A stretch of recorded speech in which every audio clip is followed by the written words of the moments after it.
That's exactly also why he doesn't go after the shark. The shark can go terrorize every shit. He could eat flounder, everybody. But the second that he goes after anyone that the King Triton cares about, so that's like the barren wasteland. That's how he instills fear in all of the living creatures of the sea. This is a nice grotto you got here. It'd be a shame if anything were to happen to it. Exactly. Remember when we first met John McClane? Argyle picked him up from the plane and took him down the Nakatomi Tower at the Christmas party. And the terrorists were overzealous, but it was sweet when they killed Ellis. And with a little help from Alan, John McClane kicked ass. Welcome back to Shat The Movies, the podcast where we answer the question, were the movies we loved when we were growing up really that good? Have you ever caught yourself thinking, why don't they make movies like they used to? Can you still remember spending your Friday night searching for the perfect movie rental at Blockbuster Video? Do you know what Blockbuster Video is? If you answered yes, then this is the podcast for you. I am one of your hosts, Gene Lyons, and alongside me is my co-host, Big D, Dick Ebert. Good evening. And each week, we take a look back in time to decide if our favorite films still hold up. The movies we cover are chosen by you, the listeners, who generously commission the films you love. If you'd like to see all the movies we have covered, will cover, and want to choose one for yourself, please visit shatpod.com and have a look. At the end of each podcast, we'll provide you, the audience, with the number of wipes each movie takes to get off your respective butts. So thank you so much for listening. If you have not already, hit that subscribe button and share with a friend. It's how we help the podcast grow. Additionally, subscribe to our sister podcast, Shat on TV. We review TV series such as Westworld, Taboo, American Gods, Game of Thrones, True Detective, Lovecraft Country, and Watchmen. Find all information and past episodes at shatpod.com/TV. And finally, if you'd like to hang out with us live, follow and subscribe to our Twitch channel, shatpod.com/Twitch, and our YouTube channel where we play video games, host watch parties, record live, and edit this podcast. All that being said, Big D, what movie are we reviewing today? Gene, I'm very excited for tonight's film. It's a long time coming, and it is an animated film. We have a deficiency, I think, in that with the podcast. We've done Ninja Scrolls. We did South Park, Bigger, Longer, and Uncut. We did Roger Rabbit, Transformers. But is this our first Disney? I can't recall doing another Disney animated film. Well, we did Pixar. I just remember that. Yeah. We did Toy Story. Mm-hmm. So this is obviously an area that we need to get into. I was excited when Jackson M., one of our great commissioners, who has commissioned, this is his second in 3 films. He's already done Speed.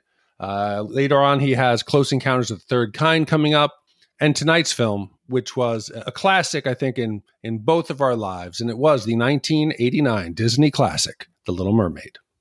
And it's really surprising we haven't done these Disney movies because everyone's got to remember that in the 80s and 90s, we had that Disney Renaissance, right? This was a part of our childhoods. And I think Jackson might be triggering, perhaps through commissions, a Disney Renaissance here at Shat The Movies, because this movie was huge, both in the fortune of Disney and also just in America, signaled a massive cultural shift. The Little Mermaid is a 1989 animated musical fantasy released by Disney Pictures. It is loosely based on the 1837 Danish fairy tale, The Little Mermaid by Hans Christian Andersen, which tells the story of a teenage mermaid princess named Ariel who dreams of becoming human and falls in love with a human prince named Eric, leading her to make a magic deal with the sea witch Ursula to become human and be with Eric. Walt Disney planned to put the story in a proposed package film containing Andersen's stories, but scrapped the project. And then in 1985, Walt Disney Studios chairman Jeffrey Katzenberg, he said, no, we're not doing this mermaid movie because it's too similar to a proposed sequel to the 1984 film Splash, which we've done here at Shat The Movies. But he ultimately approved of it. He was a little worried about the money side of things, saying that it might earn less because it appealed to female viewers. But eventually Katzenberg came around and was convinced that this would be Disney's first blockbuster hit at the theaters. Little Mermaid was released in theaters on November 17th, 1989 to critical acclaim and hauled in $84 million at the domestic box office during its initial release, and later reached $235 million in total lifetime gross worldwide, becoming the 6th highest grossing film of 1989. This film won 2 Academy Awards, Best Original Score and Best Original Song for Under the Sea. A direct-to-video sequel was released in 2000, focusing on Ariel's daughter, Melody, and a prequel followed in 2008. Other releases inspired by the film include a 2019 live musical presentation on ABC, and of course, the one we're most familiar with, the 2023 live action adaptation starring Halle Bailey. So Big D, this movie is very personal to me. I had the privilege of being a kid during this Disney Renaissance. Pocahontas, Hunchback of Notre Dame, Mulan, Hercules, Aladdin, The Lion King, and Little Mermaid all were released between the year I was in third grade and my senior year of high school. And I don't know if today's kids feel the same way about like the Marvel Cinematic Universe or the Star Wars franchise with all of its films and the TV shows, but these Disney movies, the ones I just mentioned, that shaped an entire generation. We all know the words to these songs. We all have real connection to these movies, and I'm so excited to do this one. I mean, I think this podcast would be very different if we recorded it, let's say like 6 years ago. Yeah. 6 years ago, we would be talking about Disney films and animated classics and how Disney does everything right. Anything they touch goes through the roof. It succeeds. They chose to remake a lot of the animated movies as live actions. Kind of, you think, who's going to go watch that? And they were working for a while. They were making money. So Disney, everything they were doing was working. But if you look back, you're talking about the Renaissance, 89. Go before that, Disney was in big trouble. Parks were struggling. The IP was down. It wasn't out of the question that Disney might have gone under or been sold and broken off into pieces, because before this movie came out, Oliver and Company, meh. The Great Mouse Detective, The Black Cauldron, The Rescuers, you had to go back all the way to 1967's Jungle Book when they were having hits. So now the Renaissance hits. It's a perfect time for me, 89 to 99. I'm working at Blockbuster. I'm seeing them on the shelves. Kids are coming in. They're renting them. I was too old to like really enjoy these as the target audience, but my mother was a nanny. She was an au pair who came here with the Swedish ambassador in New York. She looked after his kids. And for 20 years, she raised probably about 20, 25 kids in our house. So every day, Disney was on. It was something we would sit down and watch. So secondhand, I was soaking these films in, and I had a big affinity for them. I really liked them. And The Little Mermaid especially, and this is not hyperbole, The Little Mermaid changed the course of my life. The Little Mermaid profoundly changed everything. Without this film, and I'll get into it later on, I would not be the man I am today, the father, the husband. The Little Mermaid directly is one of those forks in the road that changes the course of your life. And I'm excited to get into it. And thank you very much for the commission, Jackson. Excited to rewatch this. Now I'm pumped to hear these stories. I hope I don't disappoint, but it's 100% true. All right, let's go under the sea and hit the trailer.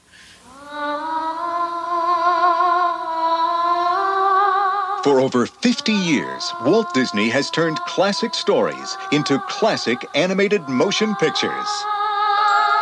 Now the tradition continues as one of the world's greatest stories becomes the newest Disney motion picture classic, The Little Mermaid. I want to be where the people are.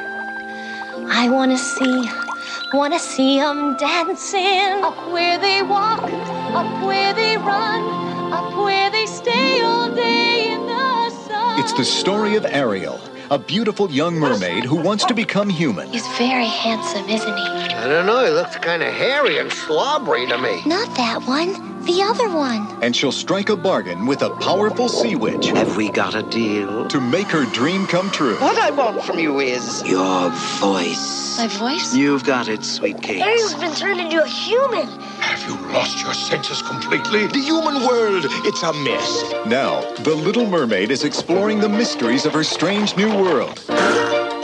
What's your name? What's wrong? You can't speak?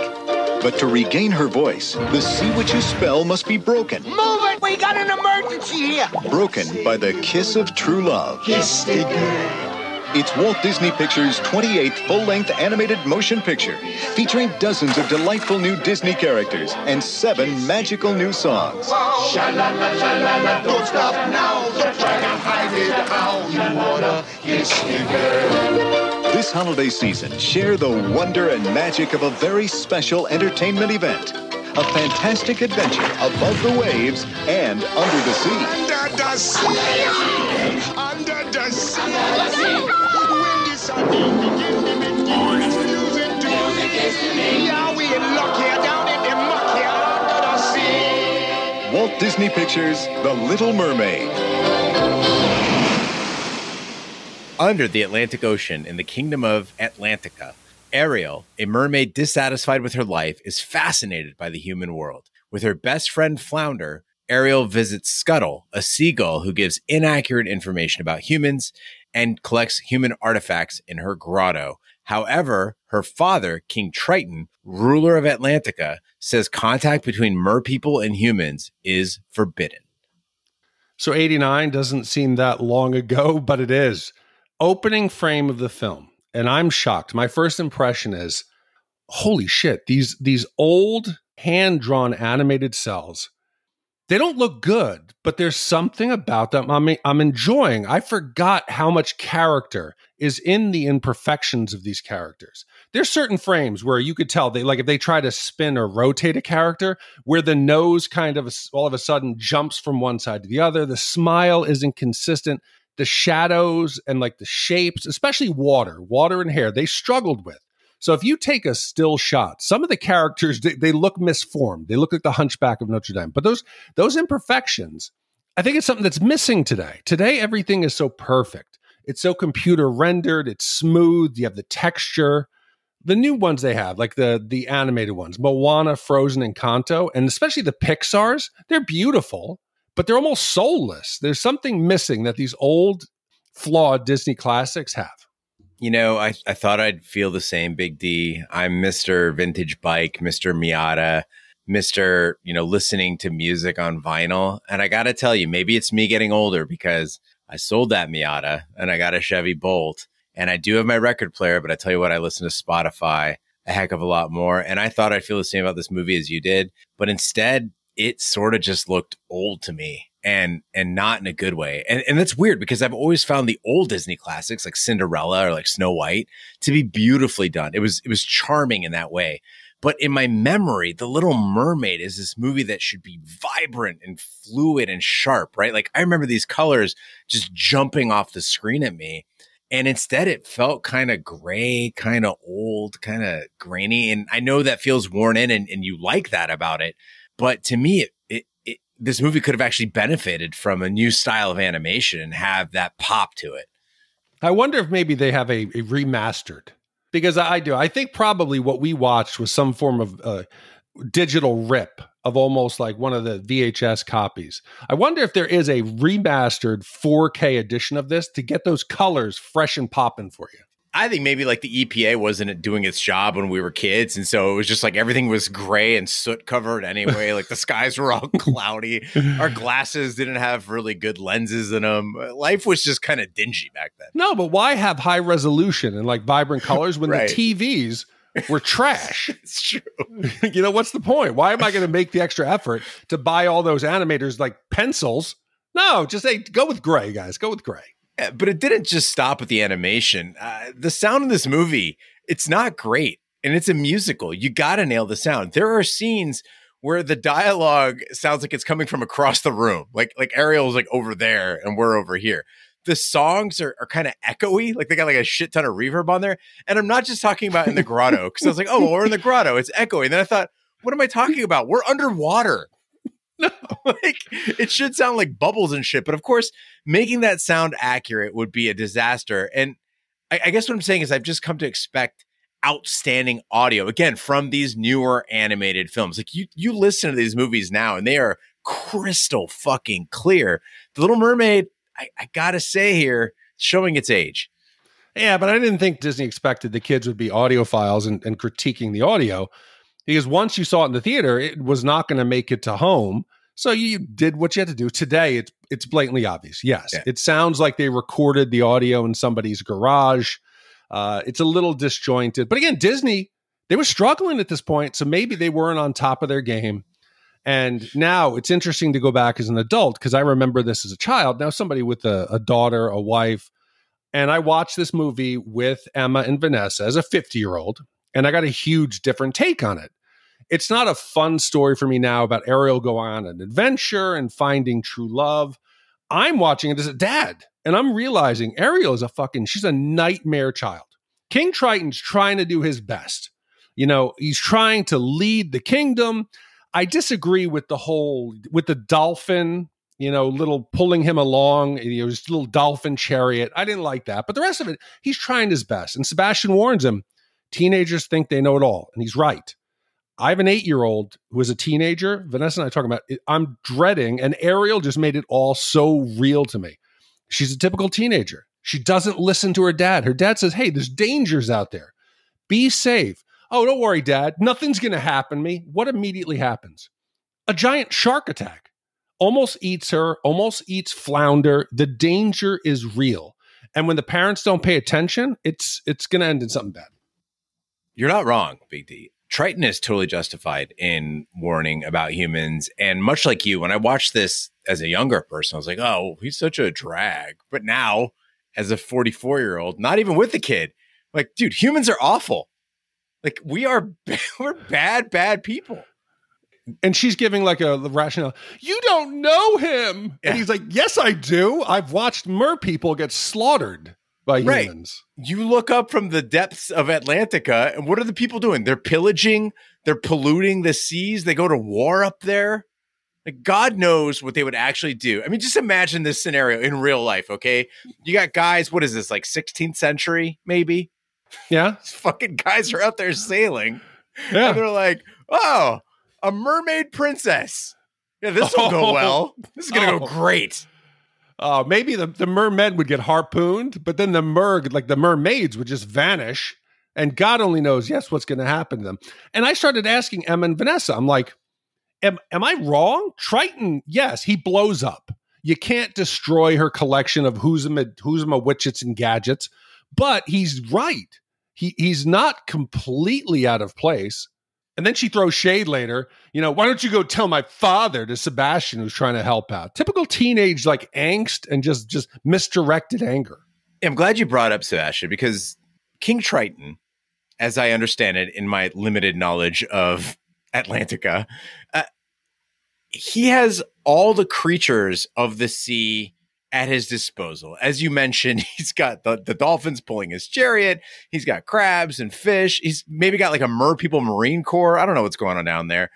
His choice of guardian for his daughter, whom he cherishes, his 16-year-old daughter, who is free to roam the entire ocean. His choice of guardian is a singing crab. Mm-hmm. Okay?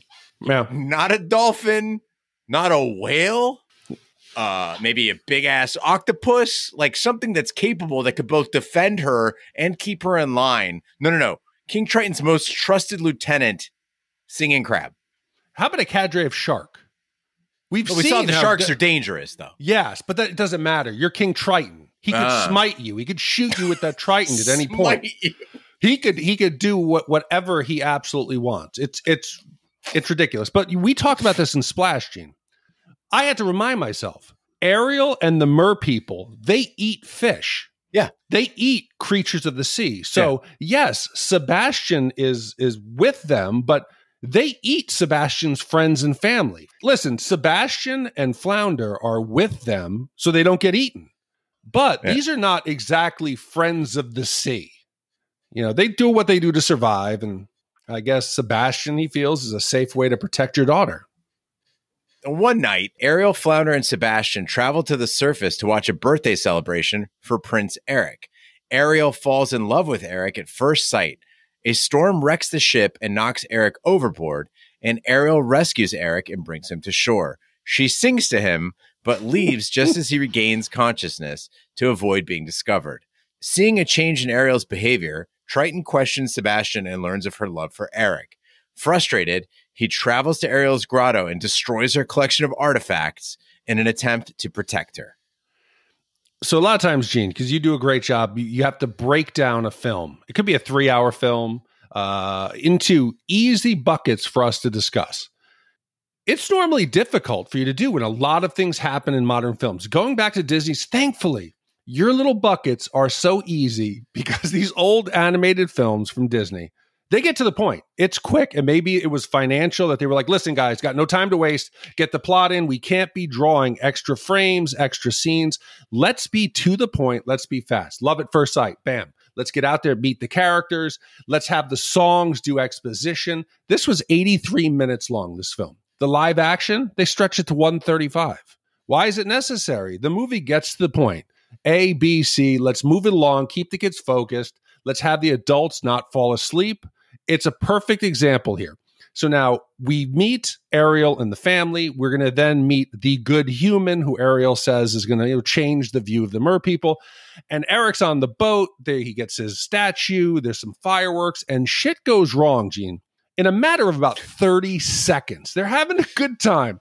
And immediately one of the hands goes, hurricane! Is it coming? That shit's there, Gene, and no joke, 15 seconds. It is immediately raining. It's windy. The seas are like 20 foot, smashing across the bow. There's lightning in the distance. Boom! Lightning hits the boat. It's on fire, Gene. The ship is now burning. It hits the rocks.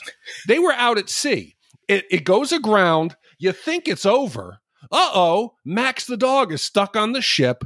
The powder kegs explode. They throw Eric off the ship. He's in the water drowning. This is about 30 seconds of film time. Yeah, I was really worried, Big D, when we started this movie at Sarah's parents' house that we would lose the attention of her niece, Violet. Okay. Violet is 7 years old. So I don't know if Emma is like this. Violet, she'll start a game with you, game of Battleship, game of cards or something, doesn't finish the game, right? She's gone. She's doing something else.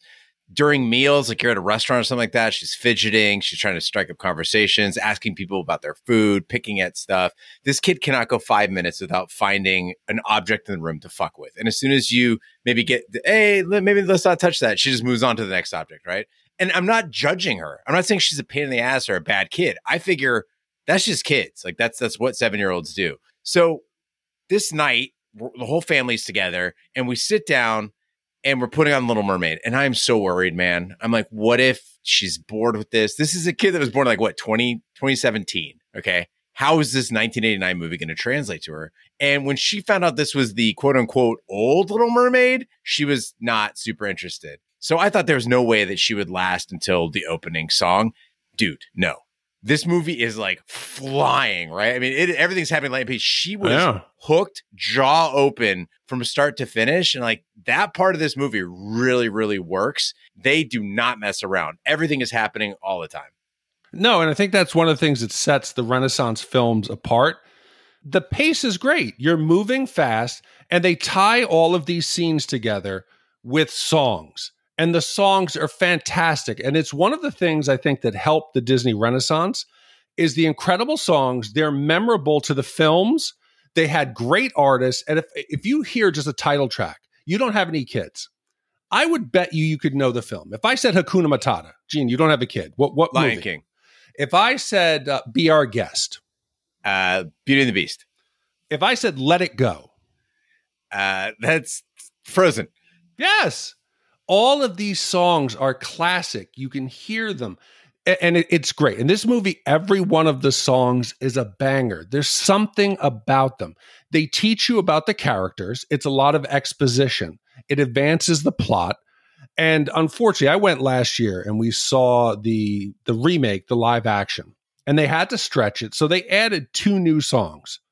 I could not sing you a line of any of those songs. I know one was a Scuttle rap. Scuttle does like a hip hop song.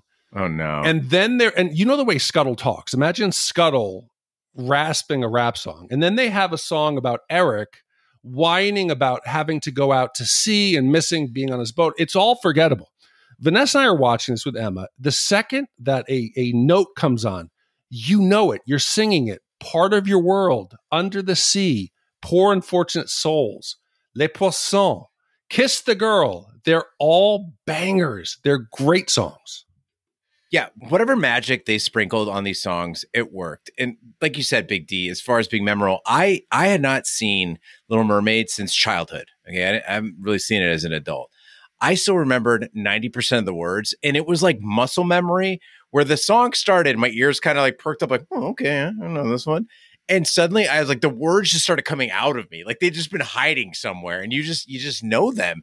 And you got to figure like some of these songs, like they catalog things like different kinds of fish. Le Poisson is like talking about like cooking methods and like pulling animals apart. Yes. And then of course, like the tune when Ursula's like stealing her voice, I'm like, yeah. And like, you just know it, right? Everybody in the room is singing along. We had people from their 60s, down to a 7-year-old, and everyone gets it. So, I mean, kudos to Disney. And it makes sense, right? They built these movies like a Broadway musical. And they hinge on the songs and the songs work. And I'm glad you mentioned Under the Sea. So I'm going to tell you now how Under the Sea changed the course of my life. And I'll try to make it quick. So we go back 98. I am graduating college. They have the job fair there. So I'm fielding offers. I'm deciding what to do. And there is a Disney table there. And it's called the Disney College Program. And anyone out there who's listening who has done it or has heard of it, it is they called us, an internship, but it was slave labor for Disney over the summer. They said, oh, you will learn the inside and outs of Disney's business model. You'll have to attend seminars and be mentored by some of the best. No, we were cheap summer labor who would come in, but they would have us all living in these housing complexes of international students who were coming. It was like spring break for 6 months, but you were spring breaking alone. So no one had any morality. People did what they wanted. There was no judgment. They were hundreds or thousands of miles away from their friends, family, boyfriends, girlfriends. This is what I want to do, Gene. I want to go to Disney. It's going to be fun. It'll be a great adventure. I'll get a good experience. I go into the interview process. There's over 50 people there. How do I set myself out? They're going to hire 2 people. They're going to take 2 people from my college. So I sit down and the guy goes, hey, so tell me about Disney. I'm like, oh, I love Disney. I work at Blockbuster. I know all the movies and I know all the songs. He goes, do you know any songs? I was like, yes, of course I do. He's like, would you like to sing us one? And I was like, yes, I would. And I'm like, the seaweed is always greener in somebody else's lake. You dream about going up there, but that is a big mistake. Just look at the world around you, right here on the ocean floor. Such beautiful things around you. What more is you looking for? Oh no, under the sea. Under the sea. Darling, it's better down where it's wetter. Take it from me. Up on the shore, they work all day. Out in the sun, they slave away. While we devoting full time to floating under the sea. I sang it. The guy hired me. Yeah. So I go to Disney. I do the time. I make friends with a guy named Jeff. I then part ways, go to the military. Jeff writes and say, hey, move to Florida. I got a hot Brazilian neighbor. Turns out to be Vanessa. Without singing this song, I don't go to Disney. I don't go to Florida. I stay in New York. I don't join the service. I don't meet Vanessa. Emma's not born.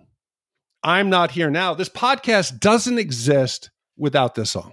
I was going to say, let's take it a step further. If you don't go to Florida, you don't meet Raj, right? Nope. So you don't meet Roger Roper. Nope. Roger Roper and I are still doing a soccer podcast right now that nobody's listening to. Yeah. Wow. So Wow. Emma goes, this could have happened anyway. I was like, no, it wasn't happening, Emma. I was like, without Sebastian, without the song, and without me somehow soaking in these lyrics, it never would have happened. Emma would not be a human being today. Maybe she's just a fatalist, You got to respect that. It's Stop trying to profound. control your kid, Big D. It's profound. She would not exist without this classic. Well, after Triton leaves, 2 eels named Flotsam and Jetsam convince Ariel to visit Ursula the Sea Witch. Ursula makes a deal with Ariel to transform her into a human for 3 days in exchange for Ariel's voice. After accepting, Ariel is given human legs and taken to the surface by Flounder and Sebastian. Eric finds Ariel on the beach and takes her to his castle. And at the end of the 2nd day, they almost kiss, but are thwarted by Flotsam and Jetsam. Furious at Ariel's close success, Ursula disguises herself as a young woman named Vanessa and appears on shore singing with Ariel's voice. Eric recognizes the song, and Ursula casts a hypnotic enchantment that makes him forget about Ariel. I cannot stress how poor a judge of character Ariel is. Flotsam and Jetsam, these are not trustworthy looking creatures. Okay. They're like two eels with mismatched eyes. And she goes to Ursula's lair, which looks terrifying. And then you got these poor, unfortunate souls. They are polyps that are like in this cavernous section of Ursula's lair. They look miserable. Ursula straight up tells Ariel, like, yeah, these used to be people who couldn't pay their debts, essentially. And I started thinking, wait a minute. Is Little Mermaid like quietly trying to teach all of us kids in the 80s about credit card debt? Because these poor, unfortunate souls, these little polyps, they each wanted something they couldn't pay for. And then Ursula went and she collected, right? And this dumbass, Ariel, she still signs a contract with the Sea Witch. Like, how many red flags does she need? And more importantly, why isn't Ursula, like, as the Sea Witch, like, sprucing the place up, right? Like, make it look a little less threatening. You don't need to show her the poor, unfortunate souls.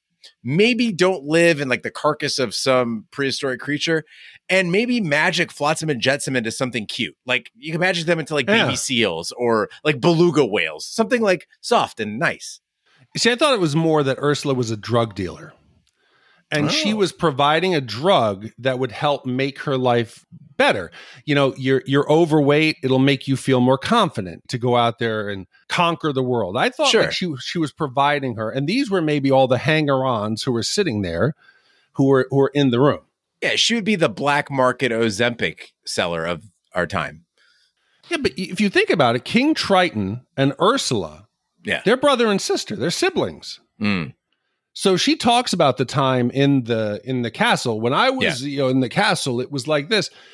She's doing this to a family member. So maybe that's why she trusts her. But, they're all there. And Emma was like, what are those? I was like, those are the carcasses. And they're trying to warn her. They're like, Ariel, go away. Leave.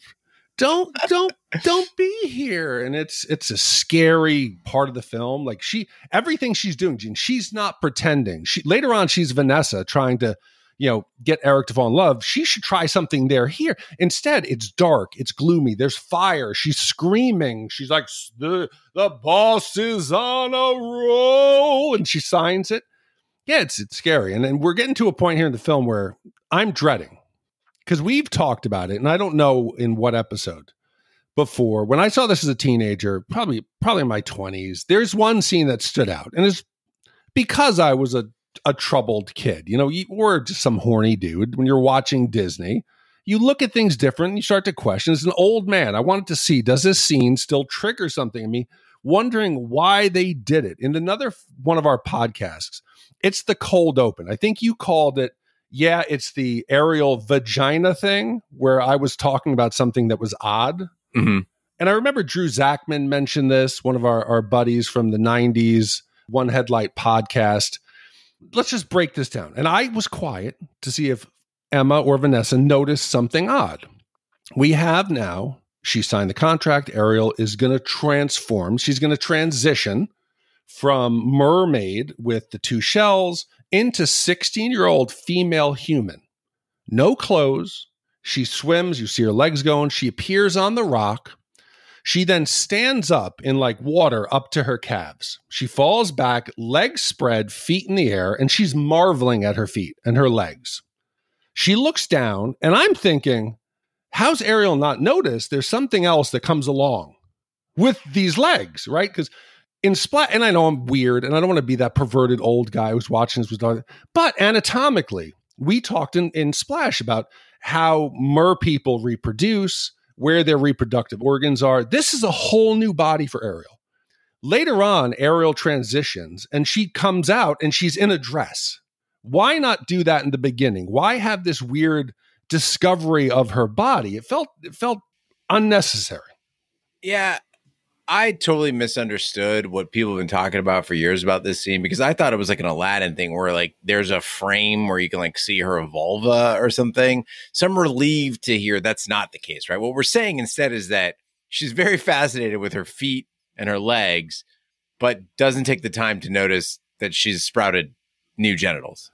No, but she's also standing there. She's standing there proudly, legs like it's weird. And you talk about hidden stuff, like, yes, there's the legend that in the VHS cover, the top of the castle was a golden penis. Right. In the original copies. It was odd because later on, when I was younger, I'd be like, oh, it's like the lyrics, darling, it's better down where it's wetter, take it from me. All that stupid shit when I was a dumb young guy who entertained me. But here, it just felt weird. Have her come out in some kind of dress or garb. You didn't need to animate this 16-year-old girl from over the shoulder, like looking down as her legs in the water, like Nancy in Nightmare on Elm Street. It was weird. The next day. Sorry about that. It was just strange. Wow.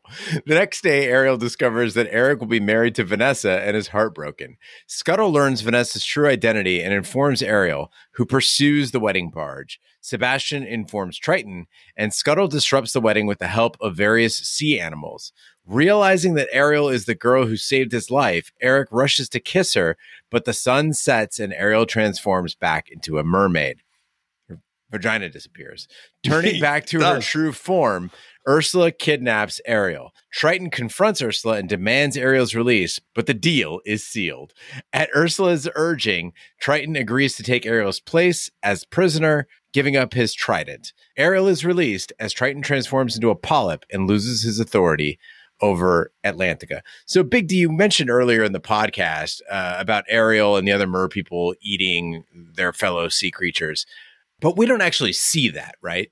Because I started to wonder, I'm like, how does Ariel feel about that? Unlike Splash, here we have creatures that are speaking to her, that are interacting with her friends, right? Yes. And I get that Eric is tall and he's handsome and he's strong and he's brave. He risks his life for his dog. Like, he seems like a good dude. He's well liked by his crew, and he's kind to Ariel. He finds her on the beach, and he's patient with her, and he takes her back to his castle, and he gives her all the luxuries, bubble baths, and everything else.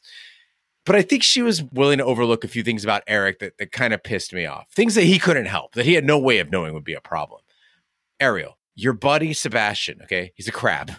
Your buddy Flounder. That's a fish. They saved your life just like a day ago. They brought you out of the water when you would have drowned. The guy that you're hanging out with, this charming man, he has a kitchen full of dead sea creatures. He's got a few of them on his plate. And I don't understand how Ariel, and I'm not saying she has a right to judge him, right? But how is she not horrified by this situation? And again, mer people have to eat something, but we've established the other sea creatures in this world are sentient. So yes, they can dance, they can play musical instruments, they can have conversations in English. So one of two things is going on here. Either one, Ariel does not eat them because they are friends, in which case, holy shit, she's in love with a guy who would eat her friends. Or two, Ariel and King Triton do eat these other creatures, which makes them the most fucked up characters in this movie. No, but you're saying they're sentient. I want to take it a step further. The whole kiss the girl scene, right? They speak English, so that Eric knows her name is Ariel.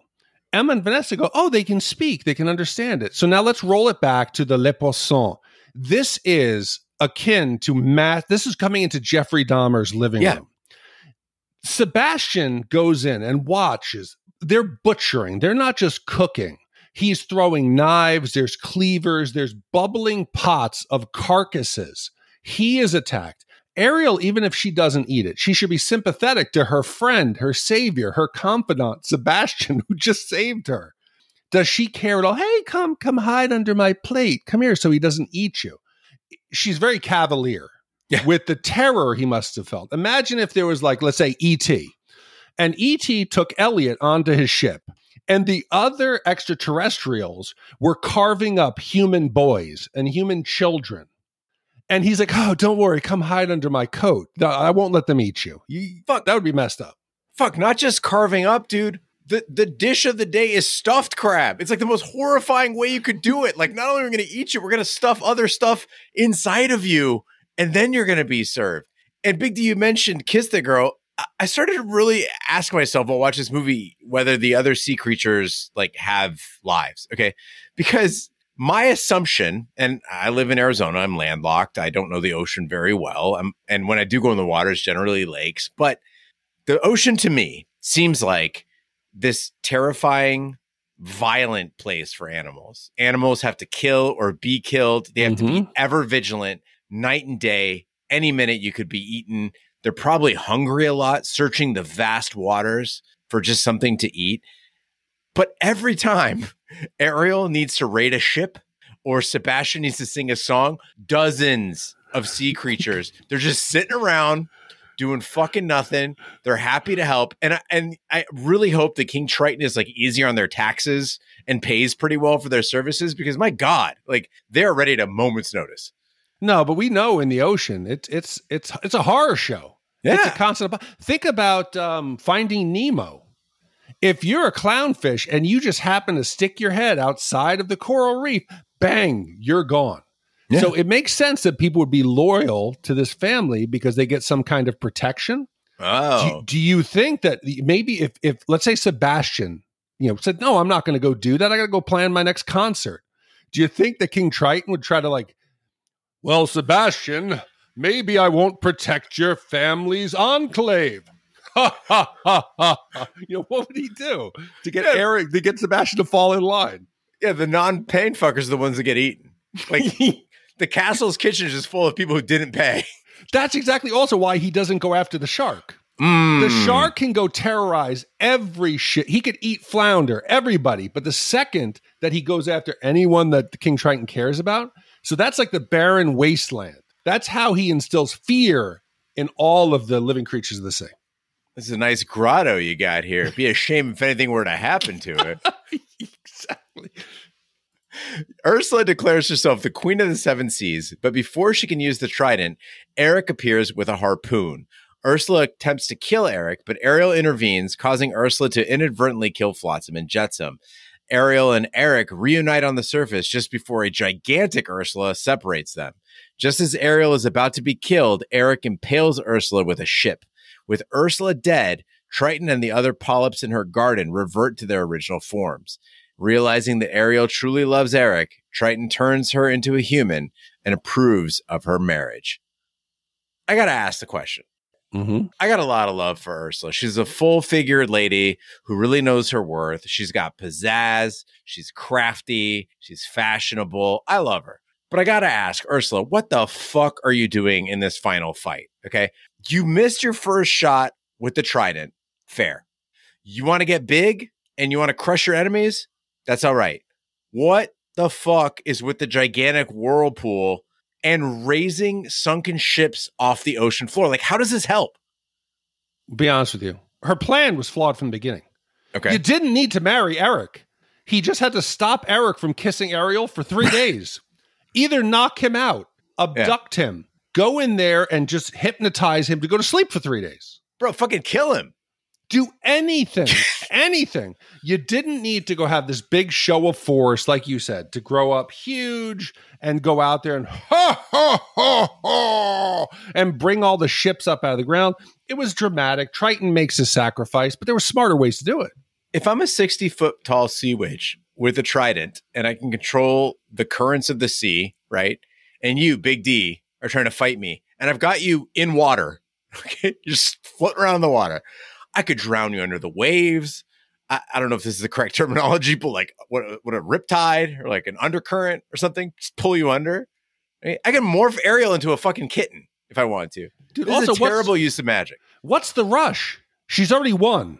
Yeah. She's the queen of the sea. You could just, hey, calm for a second. You rally up the forces, maybe get a couple more, granted, your little poopsies. You shot them with the trident. They disappeared, Flotsam and Jetsam. Rally the sharks. Do something. That's just genocide. Roll into the kingdom and just murder. Slay all the mer people. You could do any of those things. But she doesn't do that. And she doesn't notice, hey, here comes the big ship. And this was one of the problems I had with the remake, Gene, right? I'm not social justice warrior.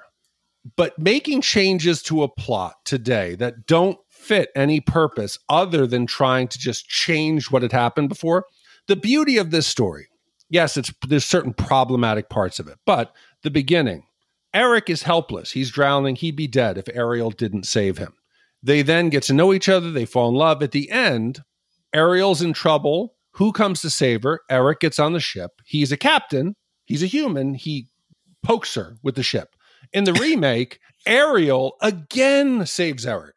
She gets on one of the ships. She's not a sea captain. She's a mermaid. How does she know how to rig a ship and control a ship? She's the one who saves the day every step of the way. She is the hero, and Eric is just inept, singing, opining off on the side of the cliff about wanting to go out to sea. Yeah, I'm with you on that, because we've got to get a sign here that Eric is loyal to her. And so far, all his ass has done is like try to save a dog. He got fucking knocked out doing that, right? And then he like took her to his castle, but he really hasn't shown his worth. So we got to see some demonstration of Eric being sort of a badass here. And he did his part. Now I got to speak to the realism of it though, because like Sarah, like probably would rescue my ass over and over again as I get myself into progressively shitty situations. So, fair is fair. I don't know why any of the family members didn't just raise a flag and halt the wedding when she kicks Max. That should have been a red flag immediately, where everyone should have been like, hey, stop. What's going on here? You just found this girl out on the water. You're getting married in less than 12 hours. She kicked Max. Hey, let's pause this for a second. She doesn't. But Gene, you said you watched this with Sarah.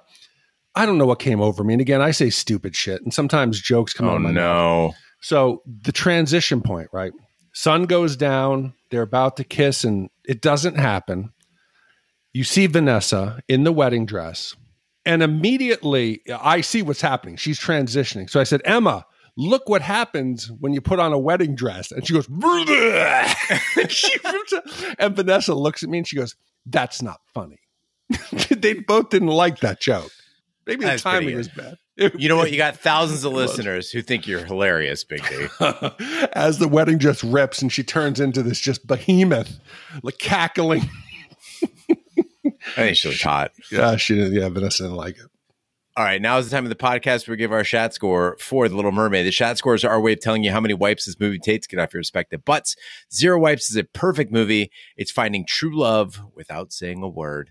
And 5 wipes is an absolute disaster of a film. It's when you're an aquatic creature of color cast for a musical number, and the role is Blackfish.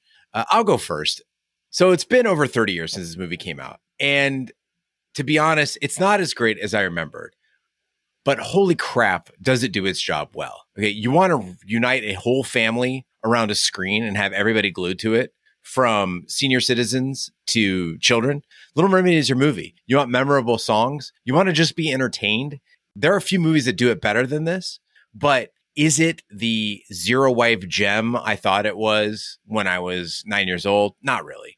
I'm coming in at 1 3/4 wipes. I'm never going to claim that my scores make sense. I'm swayed by emotion and the impacts on my life, but I think this is a 0.75 wipe movie. The songs are all iconic. This saved Disney. You can make the argument, if this fails, Disney is broken up. You don't get the rest of the Renaissance. We're missing The Lion King, Aladdin. We're missing all the big films that came out subsequently.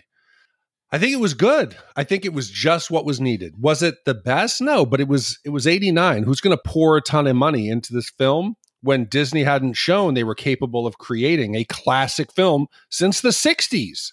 So for that, this was, at 83 minutes, Gene, this flew by. This was like the TikTok video in social media. This was quick, to the point. The characters, you knew what was going on.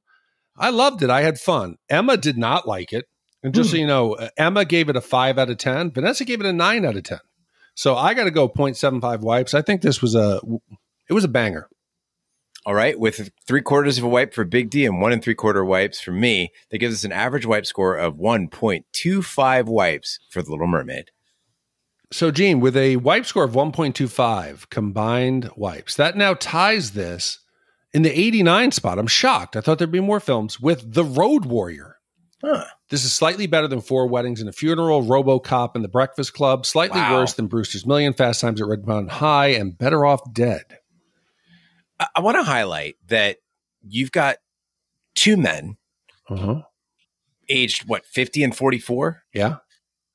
Who are giving this movie, between the 2 of them, right, 1.25 wipes. This is a children's film made in 1989. I think that's impressive. I think that's incredible, honestly. And it's an esteemed company at that ranking. So, Gene, if you go back and you look at like Toy Story, that's a 1 wipe film. I think we did that with Drew, who I also spoke of. I think this and Toy Story. Toy Story was the transition into Pixar. It was another, renaissance of Disney films and their push to digital animation. So I think it's fair to say that these two films deserve the score they got. Yeah, and if you're out there listening and say, why not Aladdin or why not The Lion King, commission them, because I think that, as Big D said, this ushered in those other Disney movies.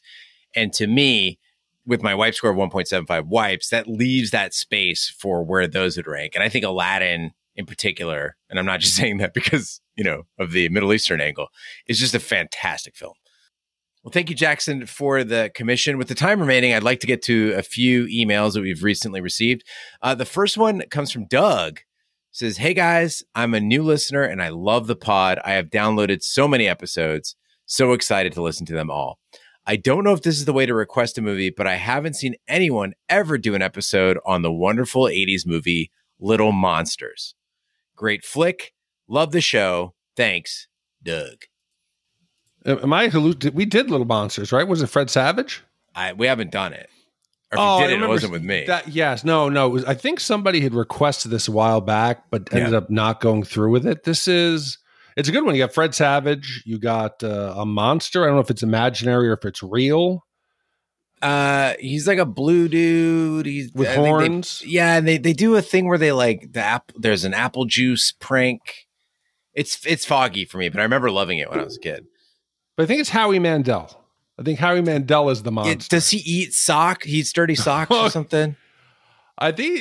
I don't know. Man, these kid movies with monsters, they usually turn out to be pretty fun. Yeah. Not the best movies, but definitely entertaining. Well, Doug, if you listen to all the episodes you've downloaded and you still like us, please get to us and let us know. We'd love to do Little Monsters for you. You can reach us at shatpod.com/support, and all the details are there for commissioning a film. Next up, we have an email from Ben from New Hampshire. He says, as a listener for the past few years, since COVID really, I just wanted to thank you guys for what you do. I've never commissioned a movie or reached out in the past, but I want to thank you for giving me a source of entertainment every week while I drive around, usually to work. I haven't seen the movie Mystery Date in the history at all, and I was wondering if it's a movie you'd consider reviewing if I commissioned it. It features a young Ethan Hawke and has the band Gwar in it, so you know it's going to be good. Anyway, keep up the great work, Gene and Big D. I hope all is well with Ash, and that comes from Ben in New Hampshire. I don't know. I don't have a memory of this. Do you? Never heard of it, which is crazy because it's got Gwar in it, so I would think it'd be on my radar, but not familiar at all. Oh, wow. Oh, okay. But it says comedy crime? Yeah, dude, this guy it's like a girl next door romance, but then there's a body in the trunk. Oh, yes. Fucking all right. Oh, hell yes. And Gwar? Let's go. Yes, that would be great. Comedy mystery whodunit of a teenage boy. Yes. Ben, I want to do this movie so badly. Please, please, please commission it. Oh, let's go. Please, yes. All right, sounds like a yes from both of us. Definitely, definitely. Yeah. Mystery Date, it's on. All right, next up we have an email from Jason. He says, I just listened to your podcast on Cannonball Run. I loved it. You guys are great. Two things. One, this movie and the awful Rat Race are basically copies of the amazing 1963 film It's a Mad, Mad, Mad, Mad World, which actually got 6 Oscar nominations and 1 Oscar win. 2, at the time, when Middle Eastern countries had recently done a couple of oil embargoes and had newly rich spending money buying stuff up in the USA and Europe, the Jamie Farr character was loved by everyone I knew. Granted, that joke was for those times, but I don't think it was the waste you guys saw it as to the audiences of the early 80s. And yes, I saw both Cannonball Runs in the theater as a kid.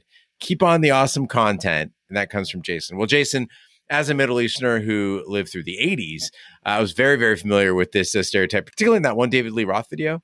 But yeah, the notion, if you were from the Middle East in the 80s, at least, everyone thought you were like some sort of like an oil baron or a sheik.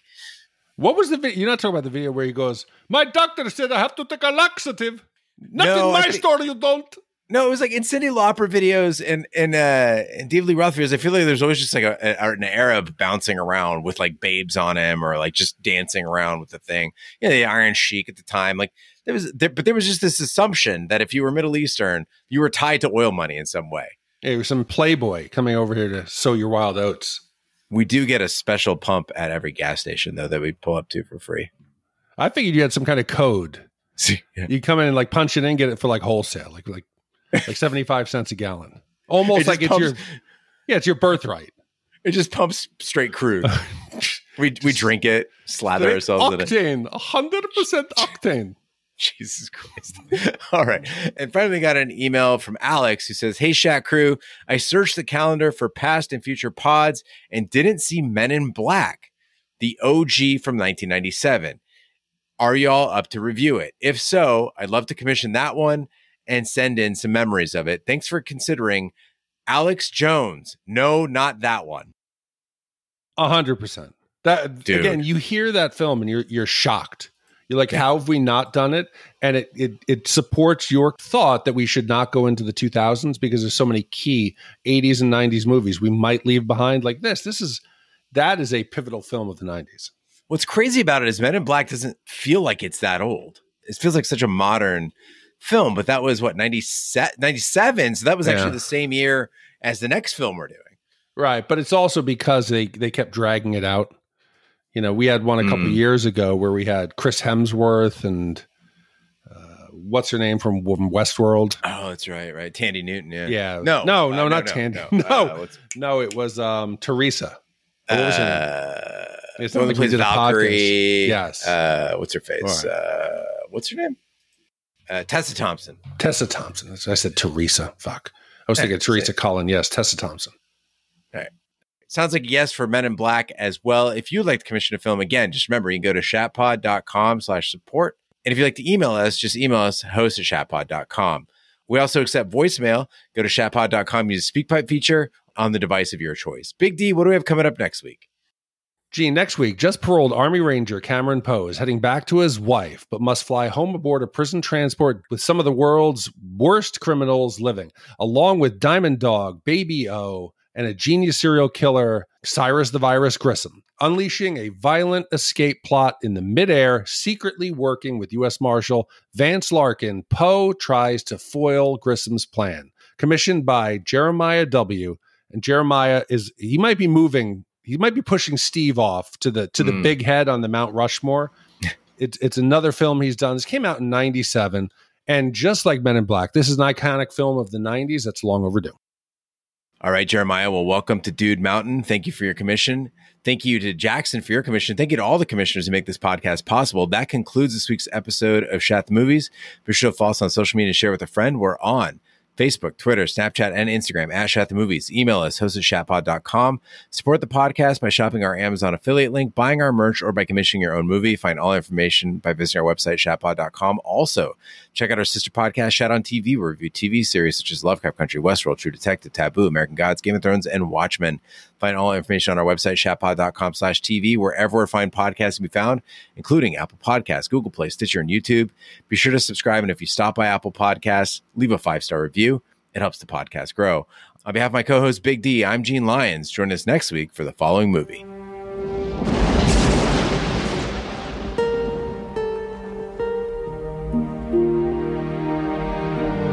He's a U.S. Ranger. And he killed a guy. Could have happened to you or me. After serving the last of his sentence, Cameron Poe is taking the first plane home to his wife and daughter. Today's flight is a special one.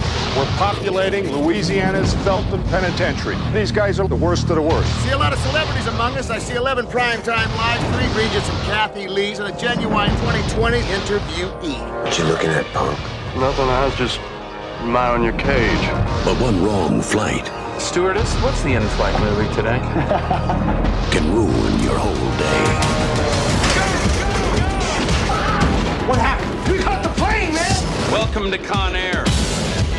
Jailbird 1, you are not cleared for takeoff. And nobody on this aircraft gives a flying. The issue here is how the plane is brought down. Shoot it down. There are innocent people up there. He's got a little girl to come home to. He's been waiting for this day for 8 years. What are you gonna do? What do you think I'm gonna do? I'm gonna save the day. This summer, check your weapons take your seat Isn't that your car? and say your prayers. He's got the whole world in his hand. From Jerry Bruckheimer, the producer of The Rock, Nicolas Cage, John Cusack, John Malkovich. Where are they going to land this thing? How do you feel about the blackjack tables? On June 6th, buckle up.